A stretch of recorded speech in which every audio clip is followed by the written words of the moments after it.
পৃথিবী যে গোলাকার তা কে আবিষ্কার করেন? গ্রিক পণ্ডিত পিথাগোরাস। পৃথিবীতে কয়টি মহাসাগর আছে আর কি কি বলো? পৃথিবীতে 5টি মহাসাগর আছে, যেমন প্রশান্ত মহাসাগর, আটলান্টিক মহাসাগর, ভারত মহাসাগর, সুমেরু ও কুমেরু মহাসাগর। পৃথিবীর বৃহত্তম মহাসাগর কোনটি? প্রশান্ত মহাসাগর। এশিয়ার দীর্ঘতম নদী কোনটি? চীনের ইয়াংসিকিয়াং। এশিয়ার শীতলতম স্থান কোনটি?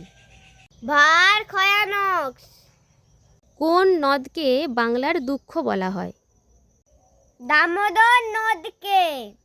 রাধে রাধে।